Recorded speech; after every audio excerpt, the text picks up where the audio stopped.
Really?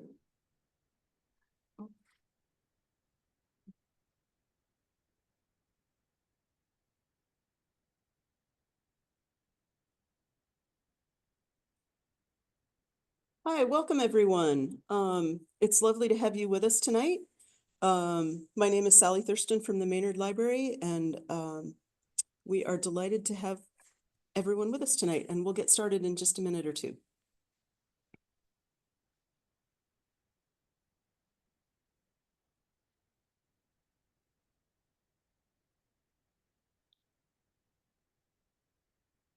So while you're waiting, while everyone's logging on, I want to announce, and I will put the links in the follow-up email, but Jane will be back with us a month from today, Thursday, March 13th, for Fierce Females Part 3, which that series has been a lot of fun, so I think you'll enjoy that. And then we just booked this yesterday, I think. On Wednesday, April 30th, she'll be back to talk about the treasures of the Isabella Stewart Gardner Museum. And that's part of the Maynard Book Festival. So we're excited about that as well. Well, shall we get started? Maybe one more minute.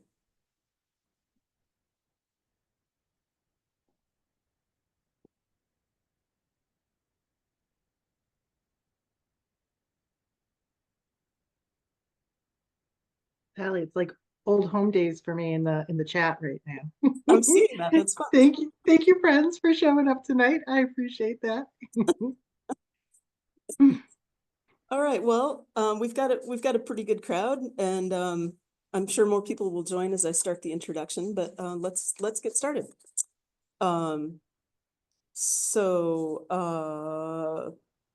I said, my name is Sally Thurston from the Maynard Public Library, and we're delighted to have all of you with us, including our friends from the Wayland, Acton, Boxborough, and Stowe libraries. It's always nice to be able to share programs and get a nice crowd. So I would like to thank all of our friends groups, all 5 libraries, for their support. And I encourage you to sign up for your library's email newsletter and encourage you to support your friends groups so we can bring you more programs like this. We will be using the Q&A tonight. So feel free to enter questions as they come up in the course of the talk. Jane will answer them at the end. And also, if you'd like to see a transcription of the talk, you can turn on show captions at the bottom of your screen. Okay. So it's our very great pleasure to welcome Jane Oneail of Culturally Curious tonight. Jane has shared her expertise and passion with us many times. I think this might be number 17, something like that. There. And it's always wonderful to have her. Jane is the founder of Culturally Curious, a company that curates and presents art appreciation programs. Jane holds a master's in art history from Boston University and a master's in education from Harvard University. Born and raised in New Hampshire, she's worked at some of the state's most esteemed cultural institutions, including the League of New Hampshire Craftsmen, where she served as executive director, and the Currier Museum of Art, where she held the role of senior educator. Jane has also taught at the college level for more than a decade, most recently at Southern New Hampshire University. So tonight, in celebration of Black History Month, Jane will be speaking about Rhythm and Hues, the Harlem Renaissance and its legacy. So all yours, Jane. Thank you, Sally. Thank you, everybody, for taking time out of your day to learn a little bit more about this period in the history of art. I find it endlessly inspiring. It's a favorite period for me. I wrote about this period for my undergraduate thesis, so back then I thought I knew it all, but doing the research for this go around, I've learned so much and I see it all and appreciate it all in a whole new way. I'm looking forward to sharing that with you tonight.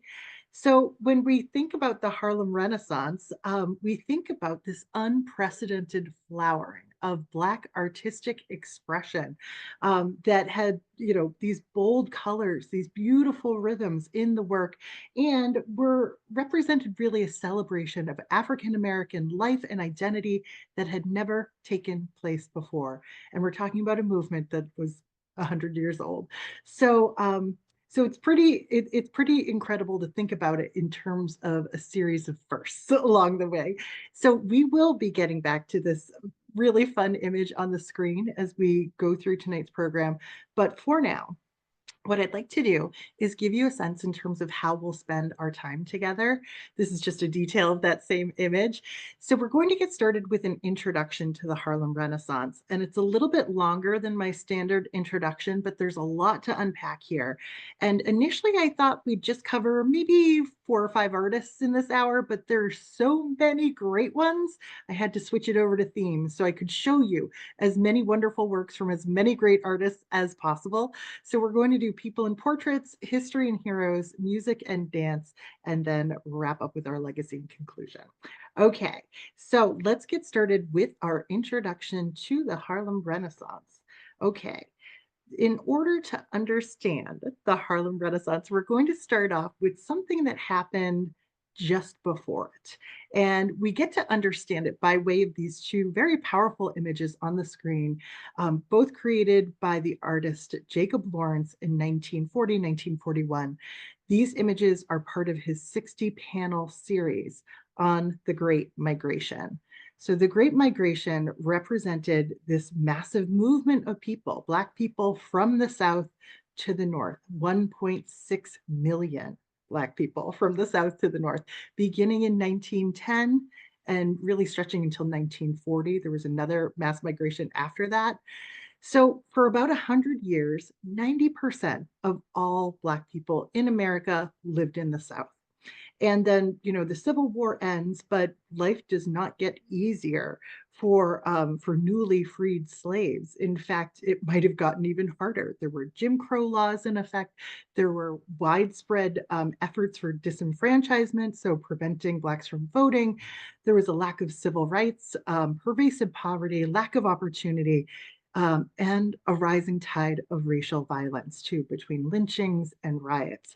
So the South was increasingly an inhospitable place to live. This is a big idea to build us up to the Harlem Renaissance. So these two images that we're looking at, Jacob Lawrence gave them a little one-line description. And over on the left, it says, the simple description here is, in every Southern home, people met to decide whether or not to go north. And so we have this very humble setting here with just a few people gathered around the table, and we can imagine what those conversations would be like. What would it be like to say, are we ready to leave everyone we know and everything we have in hopes of a more promising future? It makes this, I think, it really humanizes this movement that involves so many people. I brought in this next image on the right here because it sort of hits home another big idea too. So we can see this crush of people heading north by way of train. So we see, dozens and dozens of figures here crowded into a train station, and there's a door labeled Chicago, another one labeled New York, and then a third labeled St. Louis. So the big idea here is that Harlem was the epicenter of the Harlem Renaissance, but essentially there was so much movement north that every major city in the North and even the Midwest to a certain degree had this same kind of cultural flowering to maybe a slightly lesser degree. That's important to keep in mind. So when we're thinking about timetables, mass migration begins around 1910, and really the Harlem Renaissance is just a few years after that. There's no hard and fast dates. Most people think just like the 1920s, but it's a little bit before that and a little bit after that. Okay, so now we're thinking Harlem, right? And I just want to get us oriented with Harlem for a second. This is a great photograph from 1924 in the neighborhood of Harlem. And I bring it in because we've got this long line of people, and a few of them sort of seem aware of the photographer. A few of them are even sort of smiling at the photographer. What are they doing? What are they waiting for? They're waiting to vote. And they're pleased to be waiting to vote. So it's a good reminder, so many of the people that were living in Harlem during the Harlem Renaissance have just moved from the South and are relishing this newfound equality that they have in the North. Now, some of us get to New York City more frequently than others. Here's our little map to get us oriented over here on the right. We've got Times Square in sort of the middle of Manhattan. We've got Central Park, and then just above that is the neighborhood of Harlem.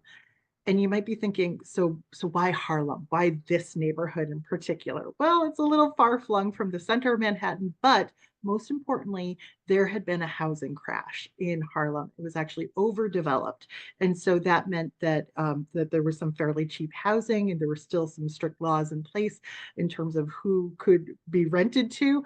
So you can imagine once one family and another start moving there, it's, everybody that they know can start helping to rebuild a community with familiar faces. So this is the reason why it's Harlem. Now, why a Renaissance? Well, I'm going to share this poem with you really quickly. It's called Harlem. It's by one of the most celebrated poets of the day named Langston Hughes. And his poem says, what happens, called Harlem, what happens to a dream deferred? Does it dry up like a raisin in the sun, or fester like a sore and then run? Does it stink like rotten meat, or crust and sugar over like a syrupy sweet? Maybe it just sags like a heavy load, or does it explode? And so often, when we think about Harlem during the 1920s and we think about the Harlem Renaissance, it is an explosion. When we think of the word Renaissance in general, we oftentimes think of the Italian Renaissance, the rebirth of this interest in classical antiquity. But what was happening during the Italian Renaissance and during the Harlem Renaissance is that there's this cultural flowering that's not just the visual arts, it's literature, it's music, it's all of these different disciplines. And there's just extraordinary talent like across the board. So I have here just to kind of suggest that cross-discipline flower. We've got some major works by Langston Hughes and Zora Neale Thurston. We've got some musicians here, including Bessie Smith, Duke Ellington, Louis Armstrong. I mean, there was just so much happening.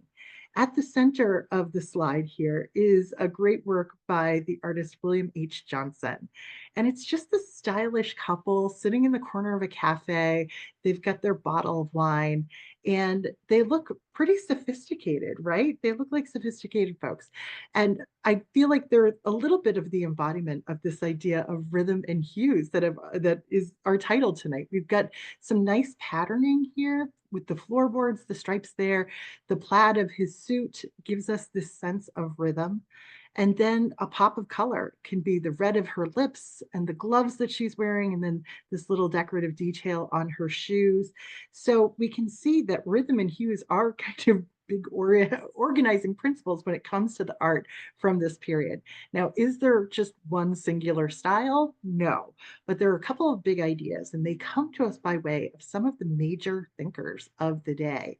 So I have on the screen on the left the author, one of the foremost thinkers of the period, one of the founders of the NAACP. This is W.E.B. Du Bois. And he wrote the book, The Souls of Black Folk, in 1903. This was a really influential text in a number of ways, but one of the big ideas from this book in terms of its influence on art was that Du Bois was saying, it's sure the system of slavery had this uh, horrible impact on the cultural production of Black people, but we're not starting from nothing. There is this legacy that we have, be it gospel music, be it going all the way back to Africa. There's this cultural legacy that we can pull from, that we can be proud of too. So one of the big ideas that we begin to see in the Harlem Renaissance are artists who are looking back to that history and celebrating it. So we can see that in the work right next to Du Bois's photograph here. This is an image by the artist Aaron Douglas. It's from 1925. And there's a lot about it that reminds me of African art. In particular, this silhouetted figure here, the way we see the legs are kind of in profile and the torso here is frontal. This is the visual language of ancient Egyptian art. And furthermore, we can even see a reference to pyramids back here at the lower left. We can see other things that kind of look like shields or maybe even masks. Again, references to African art here, but there are other elements like the wavy lines of the sun that might feel a little bit more like Art Deco. So Aaron Douglas here is kind of fusing these different styles together, a little bit of modernism, a little bit of Art Deco, a little bit of African art. And he called this work Rebirth. So this idea of like looking back at what has been and it being reborn in this splendid moment in Harlem. So this kind of attention to the past was known as Afrocentrism during the day. And I have these two great works here by women artists on the screen. On the left, we have this sculpture by a woman who had actually studied with the great French sculptor Auguste Rodin, the famous artist who did the thinker pose. So this is her sculpture called Ethiopia Awakening from 1921, and the artist's name is Meta Vox Warwick Fuller. And we can see a figure that sort of looks like an ancient Egyptian mummy, like all bound up, but her hands have become free from bondage, symbolic, right? And then her hand is on her, one hand is on her heart, and she sort of twists her neck as though she's looking towards a future. Now, what's important here is like so much of ancient Egyptian art, especially sculpture, is rigidly frontal and symmetrical. So this sculpture is breaking away from those traditions, but is also rooted in those traditions. On the right, we have a painting by Lois Mailou Jones. This one is called The Ascent of Ethiopia from 1932. This is at the Milwaukee Art Museum, and it's pretty much the same idea, but in paint now. We've got this prominent profile of a pharaoh type figure, and then just beyond it, these silhouetted figures that are kind of leaving Egypt. Here we have our pyramids again, scaling this mountain to reach a modern day city, presumably Harlem, where we can see that the arts and music and drama are all thriving, and presumably that Blacks are participating in all of that. So this Afrocentrism comes on the heels or sort of coincides with this other movement in modern art that was started really by Pablo Picasso, this reinvestigation into African art, specifically African masks. So Picasso started looking at masks very carefully in the first decade of the 20th century. And from that, really, the idea of Cubism, the movement of Cubism was born. This is an example of one of those paintings from Picasso from 1907. And we can see this like long attenuated face, this huge stylized eyes, maybe even shading on either side of this long nose, but maybe it's markings. Anyways, the stylization, the modification to this face is very much rooted in his careful observation of African masks from the time. Now, if we fast forward almost 30 years later, we have this absolutely gorgeous self-portrait by the artist Malvin Gray Johnson. It's 1934. He shows us as just this kind of suave young man. He's not even presenting himself as an artist, but he is aligning himself with the art of Africa because that's what we see just beyond his head, but on the same level as his face here. So this Afrocentrism comes at a very convenient time in terms of there's already a groundswell movement that's examining African art in a new way and appreciating African art in a new way. Notice too that he really reduces his color palette down to something that looks like a Cubist painting too. So here is one other African-American sculptor who's working during the Harlem Renaissance, who I think that African masks sort of had a big influence on his work. His name is Sargent Johnson. These are two examples of his work over here on the left. The first one to me very much looks like it was inspired by an African mask. For all I know, it's a copy of one, but we see, again, this kind of long, skinny, stylized face. We see eyes that are very wide set.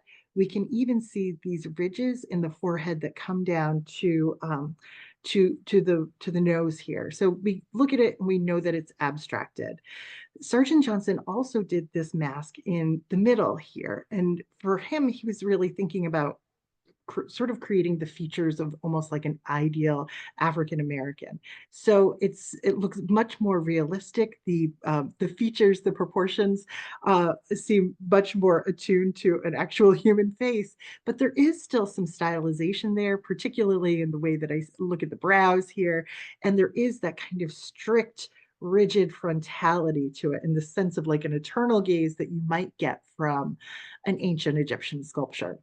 Now, all of this leads us to this last image on the screen, and we're looking at a woman sculptor, another woman sculptor. This woman's name is Selma Burke, and she's sitting alongside one of the sculptural busts that she created during her lifetime. And this is an image of the educator Booker T. Washington. And I wanted to bring this in because I think there's a little bit of something to the idea that she kind of modeled his face a little bit after an African mask. We can see this kind of stylization in the brow, the strict symmetry and frontality of the image. It's just interesting to think about all of this cross-pollination that's happening. Now, incidentally, I bet you didn't know this, but you all own a work by this artist, Selma Burke, that we're looking at here. She also sculpted a profile relief of Franklin Delano Roosevelt. And I believe she did this in the 1930s. She actually wrote to the White House to see if she could have a session with the president where she could sketch him from life. And remarkably, they just said, sure, come on in. She got 45 minutes and sketched his likeness on the back of a paper bag, and then went back and created this beautiful profile portrait of him, which is on the 10-cent coin. It's on a dime. But the work is credited to another artist who I believe is a white male artist. And it does look a little bit different from what we see here. Selma Burke kind of felt like the artist that's credited with this portrait of FDR ripped her off. And so ultimately, she asked for an investigation into the whole thing. And it ended up with the FBI investigating her. So there's a lot of moments of injustice like this as we go along, but we do have another major thinker from the Harlem Renaissance that I would like to introduce you to because his ideas certainly had an impact on the cultural production of the time. So we're looking at a photograph of Alain Locke, and he edited this anthology called The New Negro in 1925. It was like fiction, it was poetry, but all together it kind of put forward this new idea of who African Americans were in this country. Again, there's been this mass migration and times have changed. So he basically promotes this idea of breaking out of the old stereotypes of being, rural or being uneducated. The new Negro is educated, culturally savvy, politically conscious, and, free of those old stereotypes and old caricatures. So we have an image of a Harlem parade over here on the left, and you might be able to just make it out. The car has a sign in it that says, "The new Negro has no fear," which I think is such a powerful thing to state. Imagine fleeing where you're from because of potentially of racial violence to move to a community where you feel so safe that you have no fear there. That's a remarkable idea, isn't it? And incidentally, the Harlem Renaissance wasn't called the Harlem Renaissance as it was happening. Nobody was like looking at each other like saying, hey, how about this Renaissance? They actually referred to it as the New Negro Movement. So that phrase had a lot of power. I'd like to show you what the New Negro looked like in terms of visuals. And so we have two gorgeous visuals here. On the left, we have a photograph by the artist James Van Der Zee. And this is just known as Couple Harlem from 1932, a very stylish couple at that. I mean, these are some giant fur coats that they're wearing, and they are stepping out of their very shiny Cadillac. They are urbane, they're sophisticated. This is the kind of image that was never produced of Black people prior to really this moment in Harlem in the 1920s, the 1930s. So this is an embodiment of the new Negro, and as is this absolutely gorgeous portrait of this young woman. This is again an example of another woman artist. Her name is Laura Wheeler Waring. This is called Girl in a Pink Dress from 1927, and it's such a outstandingly flattering portrait. This young girl with like her jazz age bob, her drop waist dress, sitting upright with her back so straight. She's the embodiment of beauty and elegance. But again, flattering sort of glossy portraits like this were not painted of Black people prior to this moment. This is like, whenever I look at it, I'm like, oh my God, it's like the sort of thing John Singer Sargent would have painted, decades earlier. But he didn't paint Black people either, really, for the most part.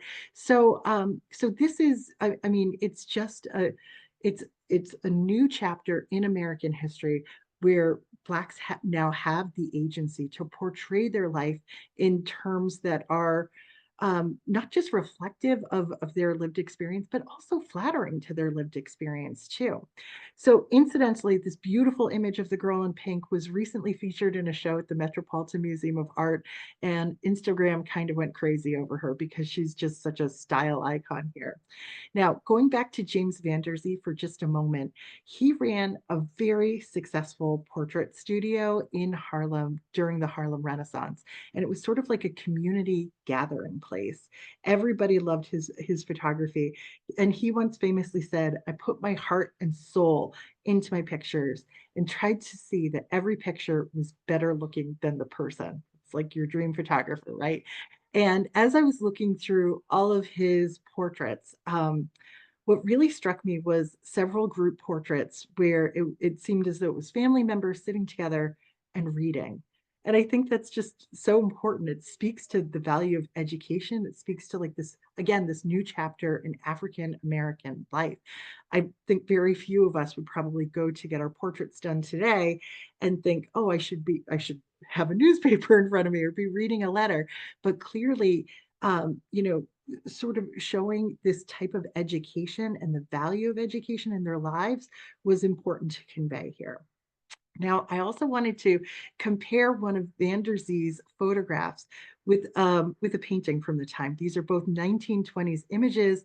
This is an image called Cocktails by Archibald Motley from 1926. A bunch of ladies drinking, well, illegal cocktails at the time because of prohibition, but gathered together in this lovely space wearing their lovely dresses.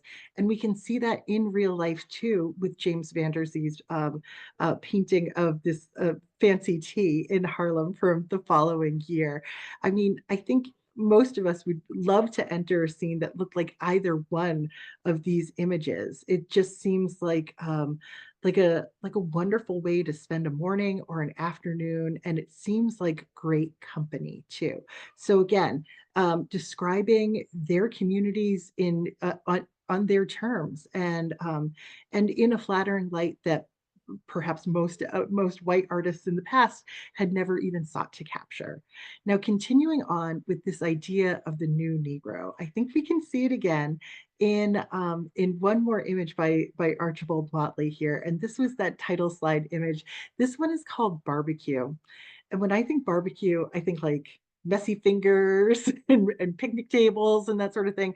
But this is like an upscale barbecue place because we've got white linen tablecloths. We've got, the sun setting and like the twinkle lights coming out, and everybody who's there is very well dressed, especially the waiters. The waiters are in tuxes here. So this is another great example of the sense of rhythm and hues. Those twinkle lights sort of establish that we'll be looking back and forth throughout the composition. And the hues here are colors dot the composition in a way that also moves our eyes. We go through the yellow dresses and the pants, the hat, to the blues, to the reds, to the greens. We see all of these wonderfully stylish people coming together, socializing, having a fancy night out. And again, it is the embodiment of Locke's idea of upscale, educated African Americans living in a city setting. So we wrap up this very long introduction to the Harlem Renaissance with these last two images, which I just love so much, I could not leave out. On the left, we have Jacob Lawrence's painting The Pool Parlor from 1942. This was actually the first of his images to enter into the collection of the Metropolitan Museum of Art, and you can probably see why. It's just so dynamic. It's so fun. the angles of those pool tables coupled with, the pool cues going in different directions and the hanging fixtures for these lights kind of intersecting everything. It's just this wonderful, really active composition punctuated by the colors of the billiard balls. But the detail that I love the most are these little cigarettes hanging off of the edges of the pool tables with this little zigzag line to them. Again, it's like the artist telling us how our eyes are supposed to move through these compositions. Now, over here on the right, a very different kind of painting. We go from like a men's space to a women's space. This one's called Schools Out, and it's done by a Boston-based artist named Alan Rohan Kreit. And so we can see it's a girls' school. There's like a sea of these girls in their little like yellow and white dresses, and they're being greeted by their well-dressed mothers. There's this wonderful sense of community here and a sense of aspiration, hoping you're doing everything right for a better life for the future here too. So big ideas when it comes to the Harlem Renaissance. It's really like it's a sense of community. It's very rare to see an image of like of a city street with like a single figure.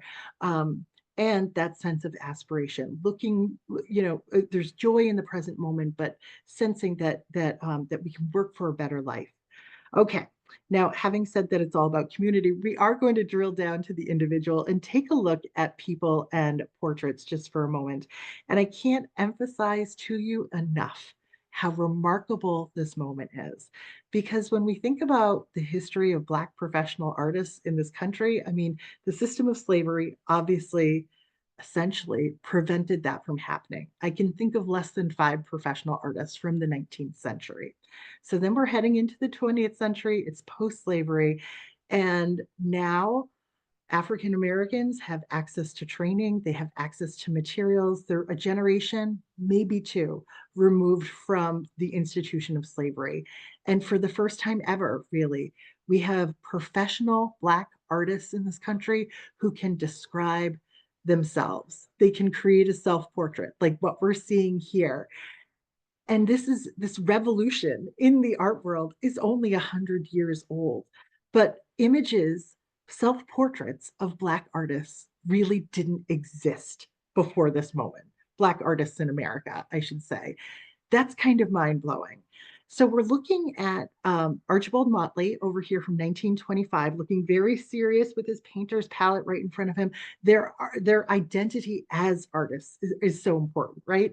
We have William H. Johnson at the center here, kind of looking like a Van Gogh self-portrait too, with like these big bold brushstrokes, but he's pinching that paintbrush in his fingers. It's really essential to our understanding of who he is. And then over here, Lois Mailou Jones from 1941, sitting at her easel with her stretched canvas and her paintbrushes in her hands. Perhaps these are some African figurines behind her. But each one of these artists seems to be looking out at us, very aware of the importance of this cultural moment. And it is astonishing. It's amazing. I have one more self-portrait for you here, and this one's a little bit different. This one is done by an artist named Palmer Hayden, and it's a little bit later. This is from 1937, and it's called The Janitor Who Paints. And so we can see Hayden has portrayed himself with his little artist beret. He's emphasizing his hands here as somebody who makes things with his hands. And this attention, this focus that he has as he's creating this portrait of the woman and her child. We can also see the tools of his other job around him, the broom, the feather duster, and the trash can, because he did have to work a second job to make ends meet, as many of these artists did, as many artists today have to, right? Hayden talked later about this painting as sort of being like a protest work, because unfortunately in his experience, if you painted but you also did janitorial work, people just thought of you as a janitor. But for him, being an artist was primary. So we move on from the idea of the self-portrait and how remarkable that is to just a portrait of a Black person, a Black child now. Now, again, this is somewhat revolutionary in the history of American art. In the 19th century, there weren't too many artists who were focusing their attention this way. There weren't like commissions to be paid by painting flattering portraits of slaves, right? So it's 1929, and we have a woman artist here who's a sculptor. And she uses this classical form, and by classical form, I mean we're looking at a sculptural bust. This is a form that would have been used going all the way back to like ancient Rome to describe an emperor. And instead of describing somebody who's in a position of power, we are looking at a little Black boy. And she has named this work Gamin. And that is a French term that roughly translates to like street urchin or like a homeless child. And so we are considering somebody who is on the absolute margins of society, the poorest of the poor, the unattended, right? And she has created this beautifully sympathetic portrayal of this child. She's imbued in him his full humanity in this work. She's broken that strict frontality and symmetry that I talked about with some of the Afrocentric art that we looked at. Instead, this is very realistic work, and I think it's stunningly beautiful. So much so that I want to show you just a couple of other angles of it. I love sort of like the shape of his jaw from this direction. And then on the other side, look at how sort of skeptical that face looks from this angle. I mean, she's given this child so much character. It's really astonishing. Now, one of the sad things about Augusta Savage and her work was that she often, well, she almost always sculpted in plaster. She would need to get special funding, find special funding in order to cast her works in bronze. So when that funding wasn't available, she would just paint her works to look like bronze. In this case, I think we are looking at a painted plaster sculpture, although I know that eventually this work was cast in bronze. If it's left as plaster, it's much more fragile. It can be easily damaged or destroyed, and we'll find out that that is the what eventually happens to some of her works along the way. So we have this beautiful young boy. We turn our attention now to another incredible portrait here. This one, again, painted by Archibald Motley. He did this one in 1925. We see another lovely woman. This reminds me a little bit of the girl in pink. We have this jazz age woman with her short hair, this beautiful big red collar here that draws attention to her face that seems to be so perfectly framed by that hat too. And she's sitting in this well-appointed interior. She's got the gloves in her hands, which art historians are always like, that means she has agency. Read into it whatever you will. But I think one of the most interesting things about this lovely image is that Archibald Motley called it the octoroon girl. And octoroon was a term that like went back to slavery when you could justify enslaving someone if they had if one great grandparent was Black, if so, octoroon refers to like 1/8. There was also the term quadroon too. If you had that much Black blood in your body, you were considered Black and you could be enslaved. So we're looking at this lovely young woman here who probably for Archibald Motley, he was kind of fascinated by her skin tone. He was very much fascinated by skin tones as a biracial person himself. And he's probably thinking about um, how the injustice, the lack of justice that came just from those outdated modes of thinking and how they tended to perpetuate.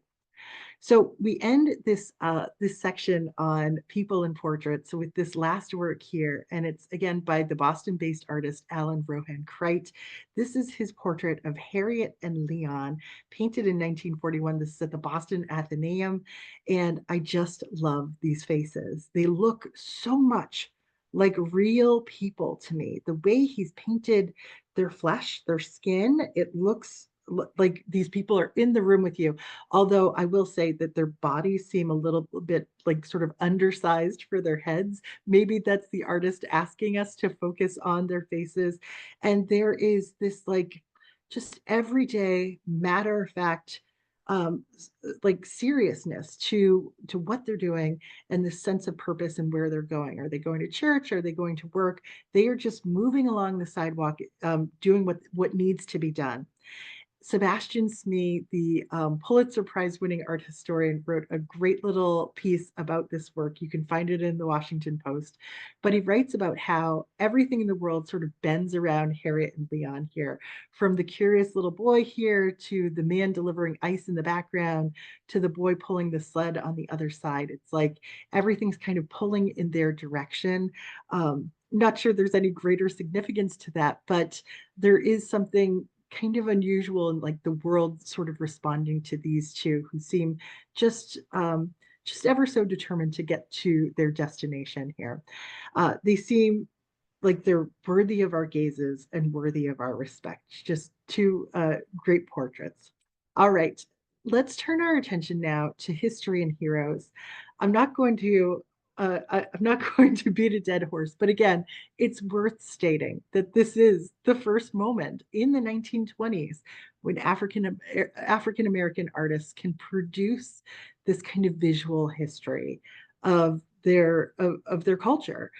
Imagine not being able to do that until 1920. And I know that there were works done along the way, but slavery, did its best to eradicate that. Um, so now we have artists, painters and sculptors and printmakers who are engaged with telling this story. The first work I wanted to share with you is another Aaron Douglas work. It's called Into Bondage from 1936. It's at the National Gallery in DC. And Aaron Douglas, his kind of signature style is these works that have these subtle gradations of tone that kind of move us from a foreground into the picture where we can see silhouetted figures. Again, this kind of speaks to the universal and not the specific. And it's also a little bit of that Afrocentrism that we saw before. In this case, we can see a column of figures that are proceeding towards the water in the distance, and they are all in shackles. On the horizon line, we can see these two tilting slave ships coming to meet them at the water's edge. So it's the beginning of the slavery process. It's being captured into slavery.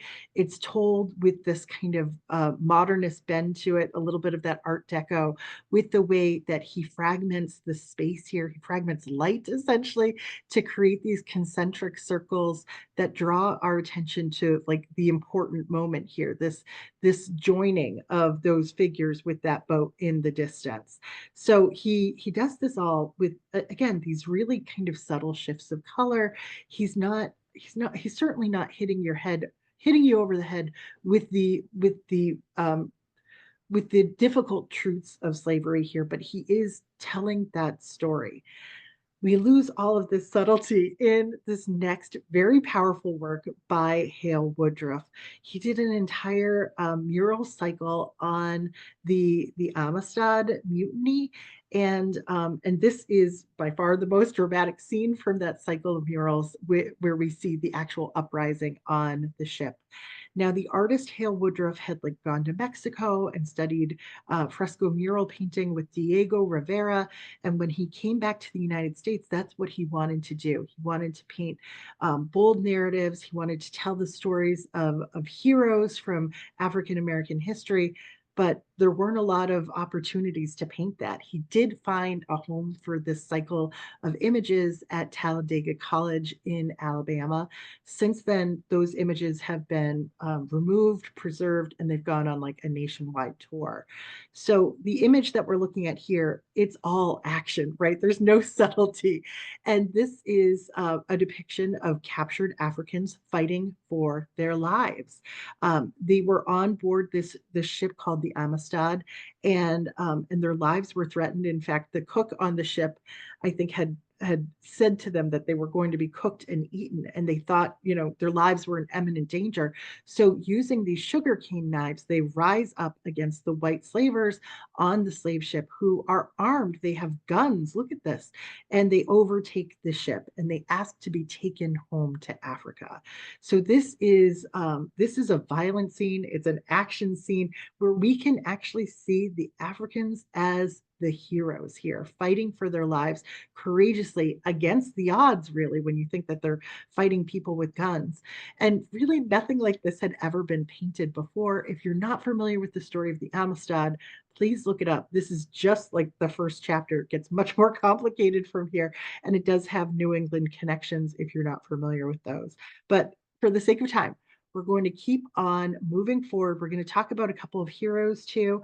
The first hero is none other than Harriet Tubman, and she's given very different treatment by these three artists that I think we've already been introduced to. So Aaron Douglas, it's all subtle, right? Aaron Douglas shows Harriet Tubman standing at the top of this hill and symbolically breaking the chains of slavery. There's a reference to slavery on the left and a reference to freedom and education with the figure that's reading here, and maybe even with the towers, Harlem itself. So he gives us this sort of quiet composition here. William H. Johnson paints her as an American hero in this kind of static portrait here that does not even reference the brutality of slavery at all. So Harriet, or really, I mean, her heroism in escaping from slavery and then going back south dozens of times to save hundreds more people on the Underground Railroad. It does suggest the split in the land between North and South with the landscape here. And it does include a portrait of her at an advanced age. It ties it into just the very notion of being American with the colors that he chose for her clothes. And he does create a little bit of rhythm here with like this purple train track that sort of goes along the bottom of the composition. I'm certain he knew that the Underground Railroad was not a train, but maybe just wanted to add a little bit of movement there. And then we have our last look at Harriet Tubman by way of Jacob Lawrence. And this is a much later work from 1967. It's part of a whole Harriet Tubman series. This particular panel is simply called Forward.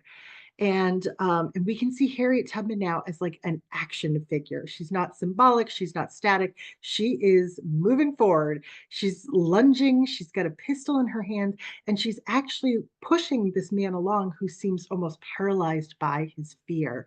And she's also leading other people too. So we see her heroism in a totally new light here.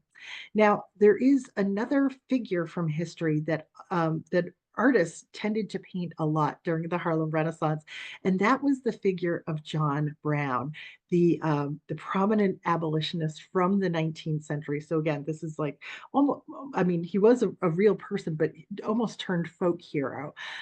So John Brown led an uprising at Harper's Ferry, and he thought that if he could arm slaves, that he could sort of lead a rebellion and end slavery that way. He had about 18 people who he was working with in order to do this, and they were captured, they were caught, they were tried for treason.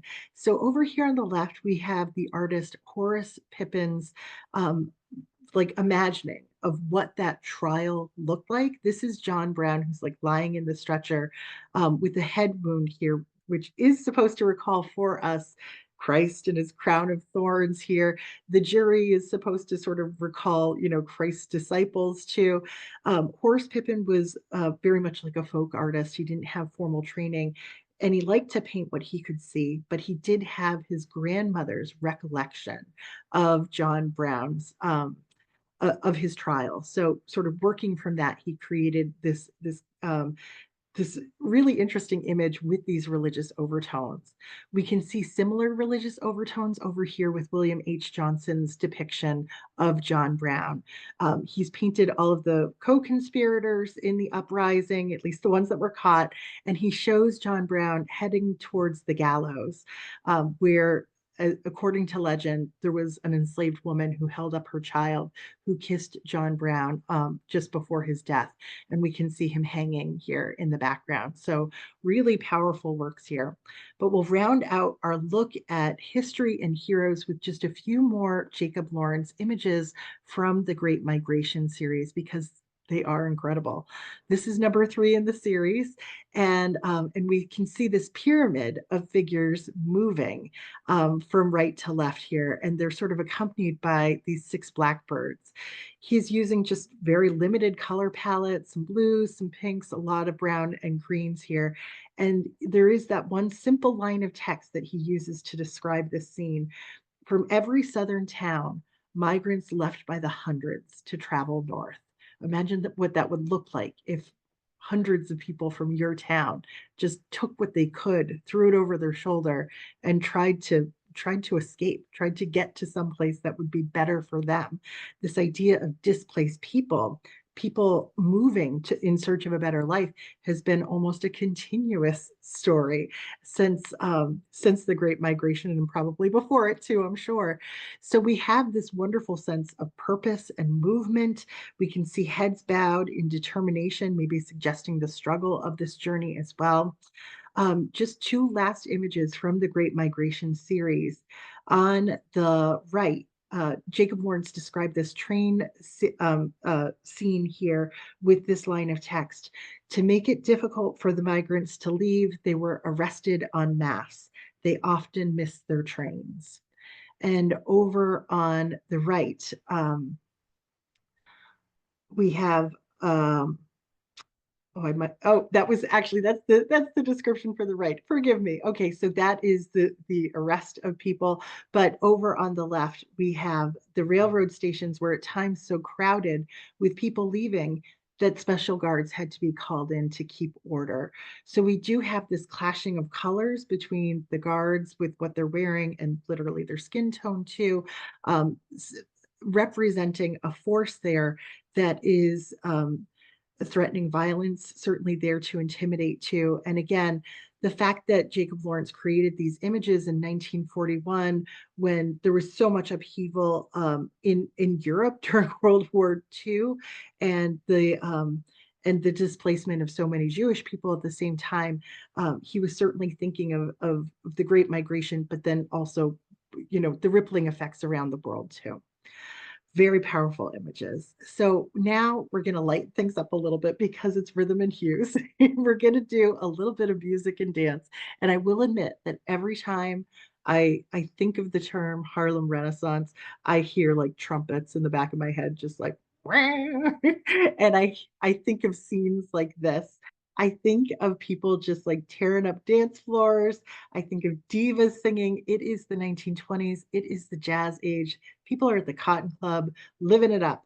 And these kinds of images were real, of course, and they certainly inspired paintings of the day. This is a 1929 painting by Archibald Motley. It's called The Blues.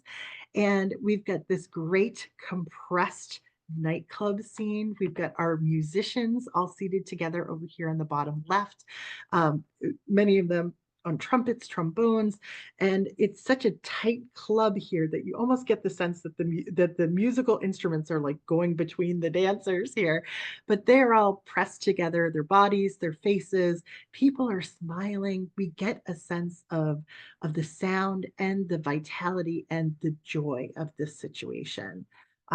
It just looks like a whole lot of fun, doesn't it? Now, we can see kind of a similar take with this work by Palmer Hayden from 1943. Interestingly, I should mention Archibald Motley's painting is actually done of Paris, where he felt like it was sort of more open and people, different skin colors could kind of come together without as much policing of that. So that's Paris. Now we're actually looking at Memphis. So this is Palmer Hayden's painting called The Beale Street Blues.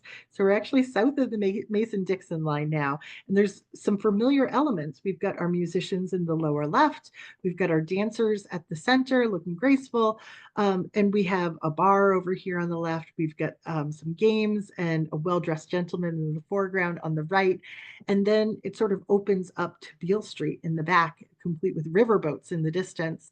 But you sort of get the sense that some rural stereotypes are kind of entering into the composition from the back too.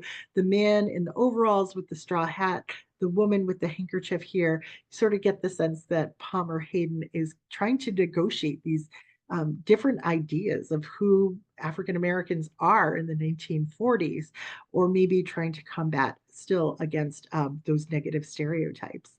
So we continue on with more dancing, more wild dancing in this case. We have two images here as part of the Jitterbug series from William H. Johnson. It was a series that he continued to work over again and again in sort of different ways. But in almost all of them, we can see couples dancing, and he's just captured like moments of wild poses where it seems like this woman partner is like falling into her date. This woman's kind of falling over his arm. You get the sense of just like frenetic energy. And to call it the Jitterbug series means that these people were probably doing like the Charleston, the Shag, the Big Apple, all to like the syncopated sounds of Southern jazz here. We get a sense of the music too by the unmanned instruments in the background. Again, it's loud, it's kind of fast and furious, and it seems really, really fun. So all of this kind of culminates with this nightclub scene, again from Archibald Motley. This is a later one. This is 1961. And this one's called Hot Rhythm. This is at Duke University. So we can see this incredible band in the foreground, a man who's singing with his hand up in the air, a saxophone player, trumpeter, this big guy who's looking out at us as he's playing, the piano, the bass. I mean, there's so much happening here. And then the costume dancers, who seem pretty well, as the museums, as the figures in the foreground seem sort of individualized. We have kind of a copy paste element happening with the dancers here. But once again, we have a very tight, compressed scene where everybody seems kind of pressed into each other's space here. It is frenetic, it's fun, and it's loud. So Archibald Motley's kind of serving up this wonderful sense of just how fun those clubs were. But this is already 1960, so it's worth stating too that so many of the artists that like found their footing in the 1920s and the 1930s continued on for decades after this. So that's why like some of the dating around the Harlem Renaissance can be so tricky. Now, this last work, I think you're just going to fall in love with. And we are going to round things out with Augusta Savage tonight. We've seen at least one or two of her works so far. And this is a commission that she had. She was asked to create a public sculpture that honored African American music for the World's Fair in 1939. What an opportunity, right? So she called this work Lift Every Voice and Sing. It was known as the Negro National Anthem at the time. So she has created 12 individualized heads here on these tall, stylized bodies. They're all like wearing robes that look like the strings of a harp. The soundboard to the harp is this long arm and this big hand, sort of like the hand of God, sort of like the song, He's Got the Whole World in His Hand. And then we have this final figure here who's actually holding the lyrics to the song in front of the figure grouping. This is a really tall work. This figure here is like 16 feet tall. So it would be more than twice your height when you're standing in front of it. So kind of sadly, the people at the fair, they loved the work, but the fair organizers decided to just rename this simply the harp, to leave out the Negro National Anthem. And it was a very popular work at the fair. Small metal reproductions were made. This is Augusta Savage giving one of those reproductions to the head of the World's Fair. And there were just a ton of postcards of the work that were sold. Here's an example of one of those. And here is Augusta Savage with the work in process. You can see just how big those figures were. She had hoped that with the public setting of this work and the idea that so many people would see it, that somebody would come forward and fund the bronze casting of it. Unfortunately, that did not happen. So at the end of the World's Fair, when the buildings are being taken down and bulldozed, they just bulldozed the sculpture too, which is just so sad. It says so much about how we consider Black people's contributions to the arts, women's contributions to the arts. It's all there. There were replicas of this work made, and I believe some of them were eventually cast into bronze, but the original work at the World's Fair did not last, unfortunately. So we are just about at 8 o'clock, and I've just got a very quick conclusion for you. But I have these two beautiful works put back together. They both have this wonderful sense of movement in the same direction. They've got the greens in them too. It's just kind of fun to think of a little compare and contrast here. And I'll just wrap up by saying that tonight's program gave us this hopefully a new appreciation for the cultural blossoming that was the Harlem Renaissance. And the fact that Black artists, for the first time in our country's history, had the agency to celebrate their history and to define their modern identities. I hope you found these works as inspirational as I did. I will end there for now, and I welcome any questions or comments that you have about the Harlem Renaissance. I'll do my best to answer them. I'll take a look at the Q&A first. Ellen asked, do we have access to the recording? Yes, I know that tonight's program is being recorded. I'm not sure if it's going to be automatically sent out, but certainly the Maynard Public Library would be able to share the recording with you. Joe asked about upcoming episodes with me. I think I'm giving this one via Zoom a couple more times before the end of the month, but you can always go to my website, which is iamculturallycurious.com. The calendar page has links to upcoming Zooms. JD asks, what's the painting on the wall behind Archie's Ladies Who Lunch with Illegal Cocktails? You're so good to ask. That is actually, it's kind of central to the painting. It is a bunch of monks who are also drinking, which was actually a very popular subject in the history of art, like in the 1600s, basically. So monks kind of behaving badly, ladies kind of behaving badly. It all ties in together. The cocktails painting is at the Museum of Fine Arts in Boston, so it's one that you could potentially see up close and personal. And they've got a nice little write-up about it on their website. Thanks for asking, JD. Joe, if you want a link to last month's talk, I can dig that up for you. Just shoot me another email. Jean says, oh, Jean, thanks for your kind words. She said, in case anybody's interested, there are more works by Meadowvox Warwick Fuller can be seen at the Danforth Art Museum. Thanks for sharing that. And Marina, thank you so much for your kind words. I'm going to switch over to the chat and just see if there's any other questions in here. I love the hellos. Hi from Framingham. Let's see. Oh, JD's asking for the names of artists. I go back and forth to put it on the slides. I struggle with this because sometimes, if you're anything like me, even when I go to an art museum, I oftentimes just go right over to the label and I skip over like the quality time with the image. So I'm always happy to send, if you want to know like how anything's spelled, what the name is, I'm happy to send you a list. But I always try to use this time to just get us looking. That's my philosophy, but I'm happy to share anything with you, JD, if you want to be in touch. Donna, thank you so much for being here tonight. She says, was it difficult for Black artists to get their work seen? Did they face opposition? Boy, did they ever, Donna. Thank you for asking that because we didn't even really touch on that tonight, did we? All of these artists faced an uphill battle. There was support within the community of Harlem. They used to have rent parties for artists, like come and go to a party at their house and just help them pay their rent. And then some artists, I think it was Augusta Savage, if I'm remembering correctly, would get, incredible opportunities to study abroad. She got into a program at Fontainebleau in France to study architecture, but when they found out she was Black, they rescinded the offer. So there were certainly struggles along the way. I might have painted too rosy a picture of how difficult it was for them to be professional artists, but they still persisted, which I think is so incredible. So there were opportunities to see their work, I think, primarily in Harlem. There were a couple of major patrons at the time too, but it was an uphill road for them. So thanks for asking that. Chloe, thanks for your kind words. Bianca, thank you so much. Lisa and Bianca, and thank you, Carol and Carolyn. Thank you so much. I appreciate you being here. I saw your name at the beginning. Such nice people here tonight. Thank you, everybody, for sharing your time with me. It's an area that it's a period that I love so much. I feel so passionately about, and I feel very privileged to be able to share this with you. So thank you, everybody.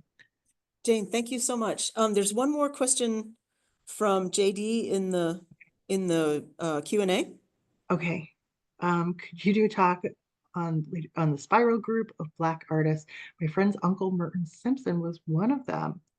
Well, I love a good suggestion. I'm gonna write it down. I do have all my top, maybe that could be for part of my slate for next year, but I do have all my programs already figured out for this year so far. And you can find them on my website too. But I love the suggestion, JD. Thanks for bringing it up, and I will definitely take a look at it, see what I can do. Thank you. People have asked about this recording. I'll get that out tomorrow or the next day. And that follow-up email will also have links to register for the talks that we're presenting in March and April. Great. All right. Thanks again, everybody. Have a great night. Take Night, care. everyone.